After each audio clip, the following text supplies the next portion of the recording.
도저히 믿을 수 없는 일이 벌어졌습니다. 제가 이제껏 연구해온 성경의 가장 중요한 약속 중 하나가 놀랍게도 지금 우리가 살고 있는 이 시대에 실현되고 있다는 것을 발견했습니다. 혹시 여러분은 창세기에 나오는 아브라함의 언약을 아시나요? 내 후손이 하늘의 별처럼 많아질 것이고 내 씨로 말미암아 천하 만민이 복을 받을 것이다 라는 그 약속 말입니다. 지금까지 신학자들은 이 약속이 이스라엘 민족이나 서구 기독교를 통해 이루어진다고 생각해왔습니다. 그런데 만약에 말입니다. 이 약속의 마지막 완성이 전혀 예상치 못한 곳에서 일어나고 있다면 어떨까요? 그것도 성경에서 말하는 동방의 끝, 바로 그곳에서 말입니다. 충격적인 진실, 지금 시작합니다. 영상 시작 전에 좋아요와 구독 부탁드립니다. 안녕하십니까? 저는 예일대학교 신학대학원 구약학과 교수인 로버트 체인버스입니다. 오늘 여러분께 말씀드릴 이야기는 제 학자 생활을 통틀어 가장 충격적인 발견에 관한 것입니다. 창세기에 기록된 아브라함에 대한 하나님의 약속, 그 약속이 수천 년을 건너뛰어 한반도에서 실현되고 있다는 것을 발견했습니다. 처음엔 저도 믿을 수 없었습니다. 하지만 증거들이 하나씩 드러나면서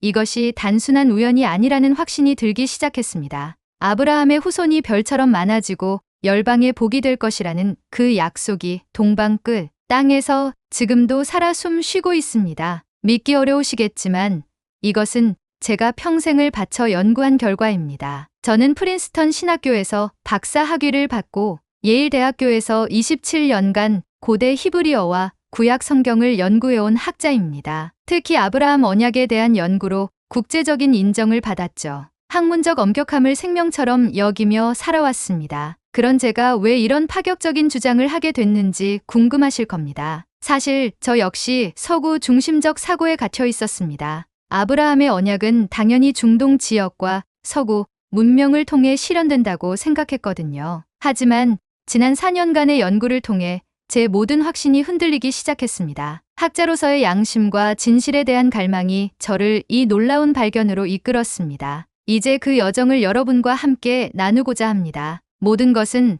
3년 전 한 한국인 신학생의 질문에서 시작됐습니다. 그 학생은 제게 이런 질문을 던졌습니다. 교수님, 창세기 22장에서 하나님이 아브라함에게 하신 약속 중에 동방과 관련된 부분이 있지 않나요? 처음엔 단순한 호기심으로 여겼습니다. 하지만 그 질문이 계속 머릿속을 맴돌았습니다. 히브리어 원문을 다시 살펴보니 정말로 동쪽이라는 방향성이 반복적으로 나타나더군요. 에덴 동산도 동쪽에 있었고 아브라함이 롯과 헤어질 때도 동서로 갈라졌습니다. 이것이 단순한 지리적 표현일까요? 아니면 더 깊은 의미가 숨어 있는 걸까요? 그 순간부터 저는 잠을 이룰 수 없었습니다. 그 질문을 받고 며칠 뒤 저는 도서관에서 놀라운 발견을 했습니다. 히브리어로 케뎀이라는 단어가 단순히 동쪽을 뜻하는 게 아니라 고대의 영원한, 신성한이라는 의미도 함께 담고 있다는 것을 알게 된 것입니다. 더욱 충격적인 것은 구약 성경 전체에서 동방이 언급되는 구절들을 추적해보니 하나의 패턴이 보이기 시작했다는 것입니다. 에덴 동산, 바벨탑 사건 이후 민족들의 분산, 욥기의 동방 사람들, 그리고 마태복음의 동방 박사들까지 모든 것이 하나의 선으로 연결되는 듯했습니다. 이것이 정말 우연의 일치일까요? 저는 더 깊이 파고들기로 결심했습니다. 그때까지만 해도 이것이 제 인생을 완전히 바꿔놓을 줄은 몰랐습니다. 연구에 몰두하면서 제 일상은 완전히 달라졌습니다. 매일 밤 히브리어 사전과 고대 문헌들을 뒤져가며 동방에 대한 단서들을 찾아다녔습니다. 아내는 걱정스런 눈빛으로 저를 바라봤죠. 당신 요새 이상해요. 뭘 그렇게 찾고 있는 거예요? 저도 설명할 수 없었습니다. 그저 뭔가 중요한 것을 놓치고 있다는 강박감에 사로잡혀 있을 뿐이었습니다. 그러던 중 랍비 문헌에서 놀라운 구절을 발견했습니다. 야곱의 장막이 동쪽에서 깨어날 것이다 라는 예언이었습니다. 이 예언은 정통 유대교에서도 잘 알려지지 않은 것이었는데 제가 찾고 있던 퍼즐 조각과 정확히 맞아떨어졌습니다. 심장이 두근거리기 시작했습니다. 그 랍비 문헌을 발견한 후 저는 확신을 갖기 시작했습니다. 이것은 단순한 우연이 아니었습니다. 저는 곧바로 이스라엘의 히브리 대학교 랍비학과에 연락을 취했습니다. 그곳의 모세 골드스타인 교수는 제 질문에 흥미를 보이며 몇 가지 추가 자료를 보내주었습니다. 그 자료들을 보고 저는 더욱 놀랐습니다. 고대 유대교 전승에는 마지막 때에 동방에서 하나님의 영광이 나타날 것이라는 기록들이 여러 곳에 산재해 있었던 것입니다. 탈무드에도 동쪽 끝에서 메시아의 징조가 나타날 것이라는 구절이 있었습니다. 이 모든 것들이 하나의 방향을 가리키고 있었습니다. 바로 동방, 그 중에서도 가장 끝에 있는 땅을 말이죠. 저는 마침내 한국에 대해 본격적으로 연구하기 시작했습니다. 그곳에서 답을 찾을 수 있을 것 같았습니다. 한국에 대한 연구를 시작하면서 저는 충격적인 사실들을 연달아 발견했습니다. 먼저 단군 신화부터 살펴봤는데 하늘에서 내려온 환웅이 인간, 세상에 내려와 홍익인간을 실현한다는 이야기였습니다. 이 홍익인간이라는 개념이 저를 완전히 사로잡았습니다. 널리 인간을 이롭게 한다는 뜻인데 이것이 바로 아브라함에게 하신 내시로 말미암아 천하 만민이 복을 받으리라는 약속과 정확히 일치하는 것이었습니다. 더욱 놀라운 것은 한국의 현대사였습니다. 전쟁과 가난의 폐허에서 일어나 전 세계의 기술과 문화, 의료 지원까지 펼치고 있는 모습이 마치 열방의 복이 되는 민족의 모습 그 자체였습니다. UN 평화유지군 파견, 개발도상국 의료 지원,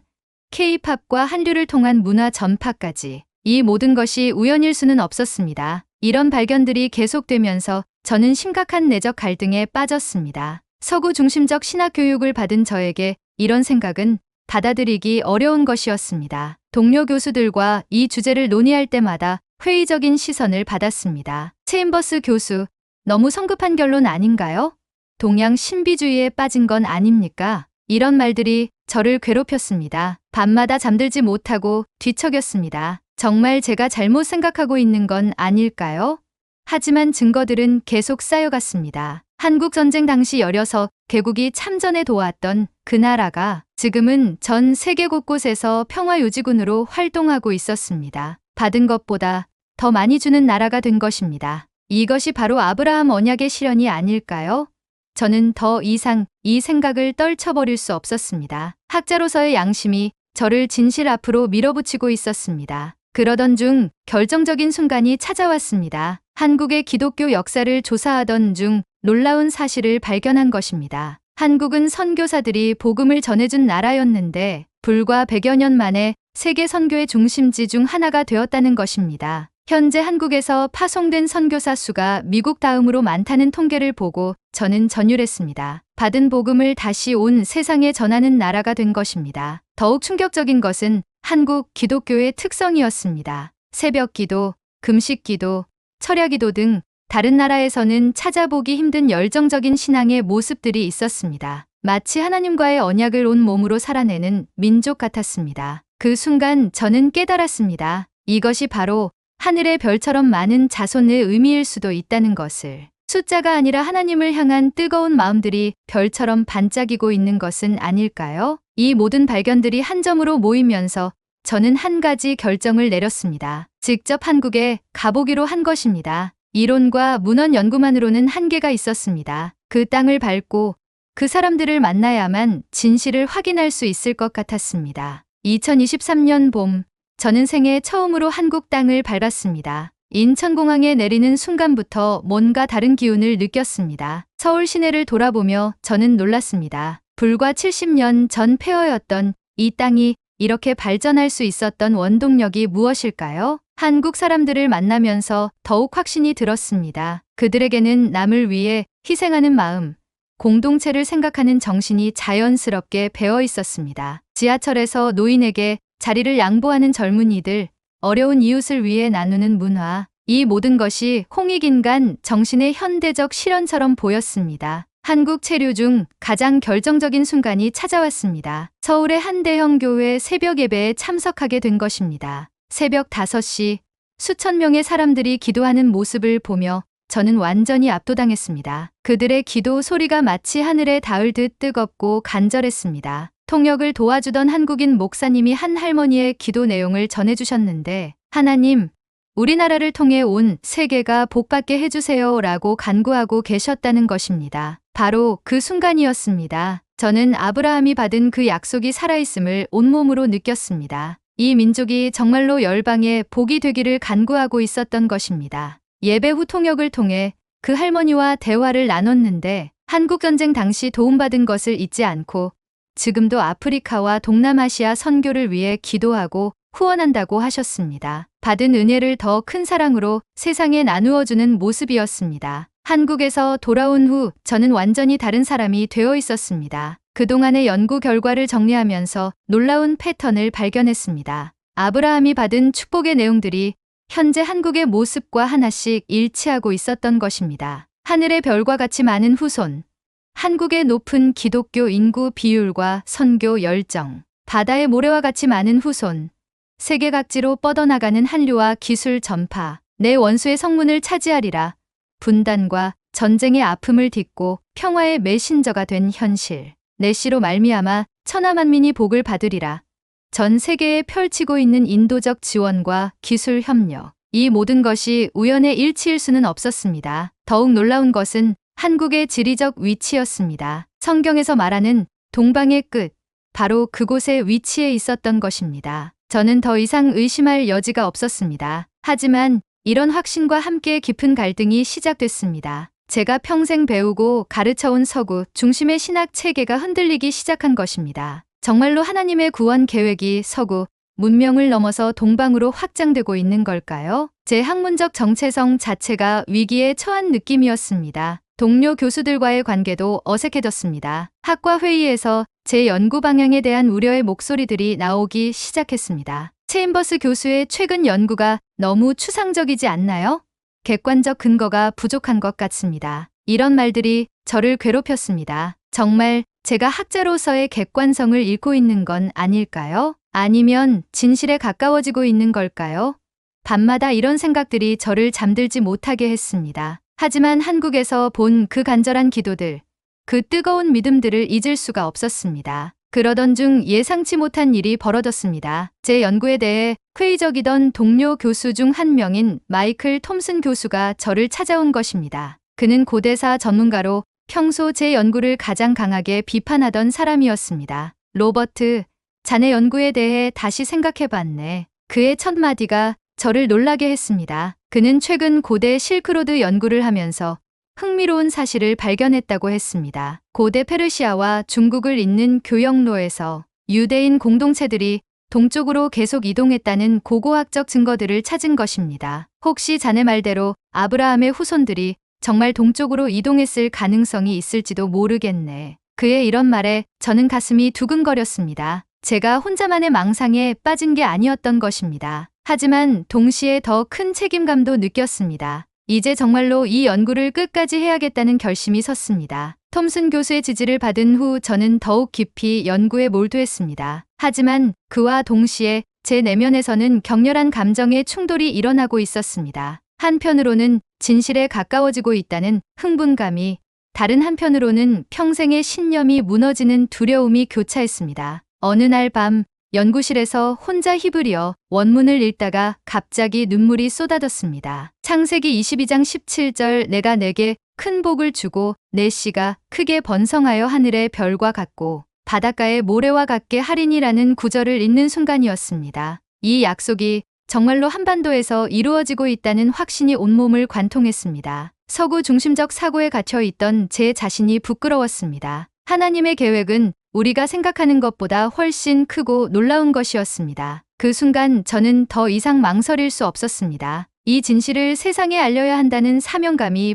불타올랐습니다. 학자로서의 양심이 저를 앞으로 밀어붙이고 있었습니다. 제 연구가 본격화되면서 예상치 못한 것엔 반발에 직면했습니다. 학과 내에서 제 연구에 대한 공식적인 검토가 시작된 것입니다. 학과장인 데이비드 허친슨 교수가 저를 불러 심각한 표정으로 말했습니다. 체임버스 교수, 당신의 최근 연구 방향이 학교의 학문적 신뢰성에 문제가 될 수 있다는 우려가 제기되고 있습니다. 몇몇 동료들은 제가 학문적 객관성을 잃고 종교적 편견에 빠졌다고 비판했습니다. 더욱 충격적인 것은 제 가족들의 반응이었습니다. 아내 엘리자베스는 당신이 이상해졌어요. 예전에 신중하고 균형 잡힌 모습은 어디 갔나요? 라며 걱정했습니다. 성인이 된 제 아들도 아버지, 너무 극단적으로 가는 것 같아요 라고 말했습니다. 사방에서 압박이 몰려왔습니다. 하지만 저는 포기할 수 없었습니다. 진실 앞에서 타협할 수는 없었습니다. 그 순간 저는 완전히 고립된 느낌이었습니다.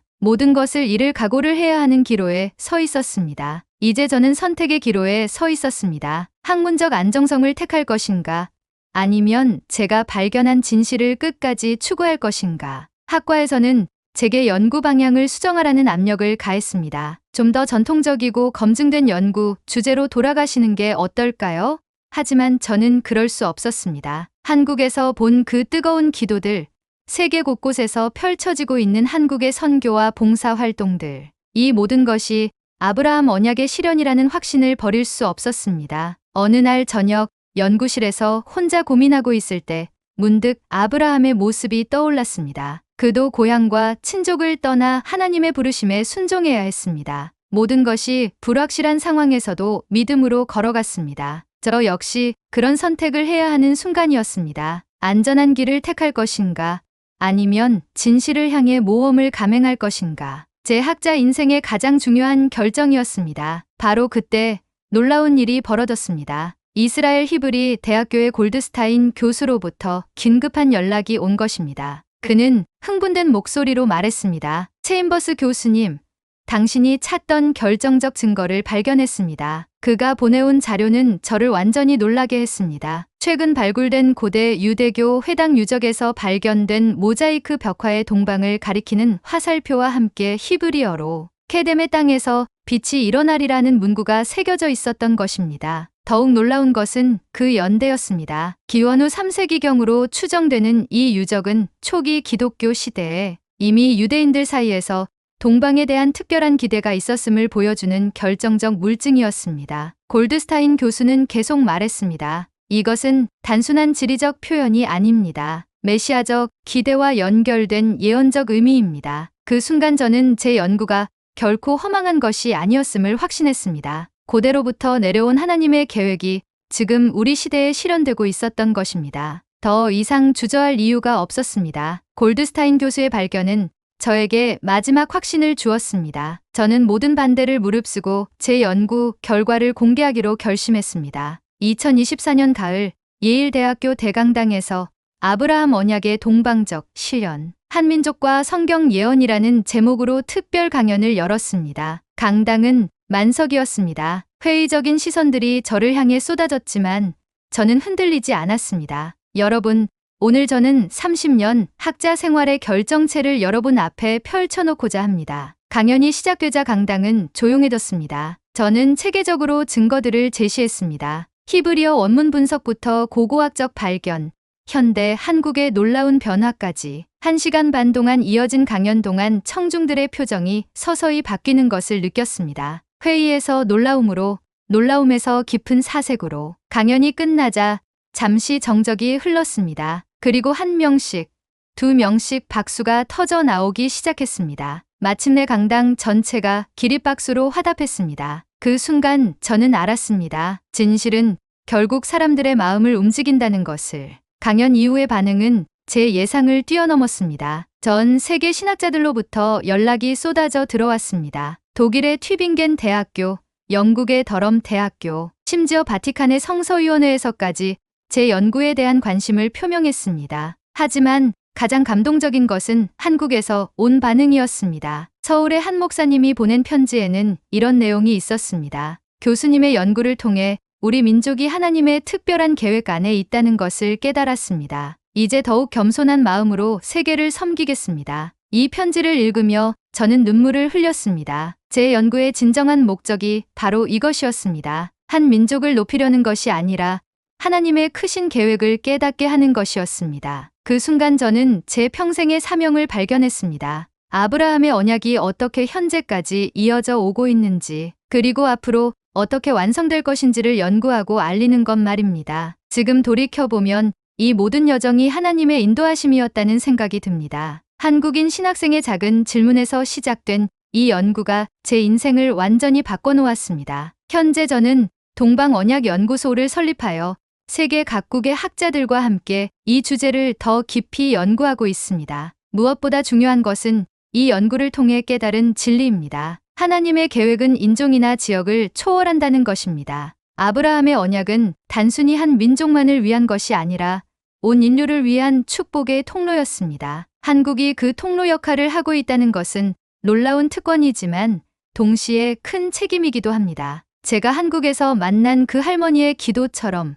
받은 복을 나누고 세상에 희망을 전하는 것이 진정한 언약의 완성입니다. 저는 이제 확신합니다. 별처럼 많은 아브라함의 자손들이 동방에서 깨어나고 있으며 그들을 통해 온 세상이 복을 받게 될 것입니다. 이것이 바로 창세기에 약속된 그 언약의 현재적 실현입니다. 하나님의 계획은 지금도 계속되고 있습니다. 여러분, 제가 오늘 들려드린 이야기가 끝일까요?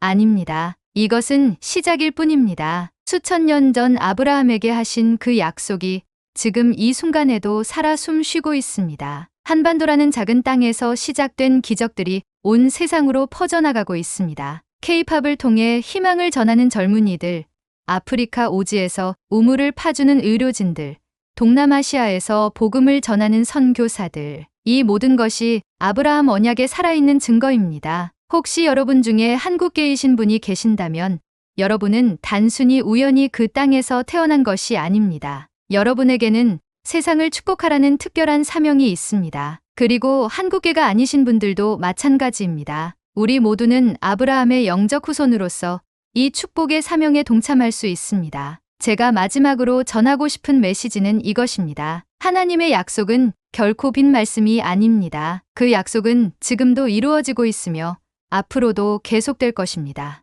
별처럼 많은 그 후손들이 온 세상에 흩어져 빛을 비추고 있습니다. 그 빛이 바로 여러분을 통해서도 밝혀지기를 소망합니다. 오늘 사연은 여기까지입니다. 재미있게 보셨다면 구독과 좋아요 부탁드려요. 따뜻한 이야기로 다시 찾아뵙겠습니다. 감사합니다.